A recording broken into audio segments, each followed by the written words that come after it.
কতটুক পাঙ্গাসের সাইজ বলেন কতটুক? পাঙ্গাস কত? না এটা 10 কেজি না, এটা পাঙ্গাস হবে 5 কেজি প্লাস। আর এই বড়টা কত? বড়টা কতটুক হবে? 6 কেজি মতো। আর বড়টা? বড়টা 12 কেজি প্লাস। এখন দাম কেমন এগুলার বলেন? আমি এগুলি 1300 প্রায় 50 টাকা আশেপাশে কিনে আনছি কেজিতে? জি। তাহলে একটার দাম কত পড়বে এটা? এটার দাম 12 কেজি হইলে প্রায় তো 18,000 something। এখন এটা কি নদীর পাঙ্গাস নাকি? হ্যাঁ, নদী। আমরা বুঝবো কিভাবে এটা নদীর? বুঝান তো। যেমন নদীর যে মাছটা এটা গ্লেসটা, হ্যাঁ, আর হচ্ছে চাষের যেটা ওটা গ্লেসটা, ওটা থাকবে একটু কালো, আর এটা থাকবে একটু সিলভার কালার। সাদা টাইপের থাকবে নাকি? জি।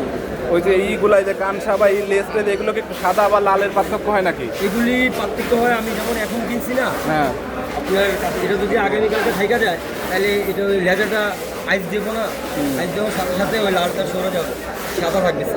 আবার অনেকে বলে যে হচ্ছে মাছ মনে করেন যে ধরে নদীতে রেখে দেয়, কিছুদিন নদীতে রেখে দিল জালের মধ্যে, জি। তাহলে কি ওইটা নদীর পাঙ্গাস হয়ে যাবে?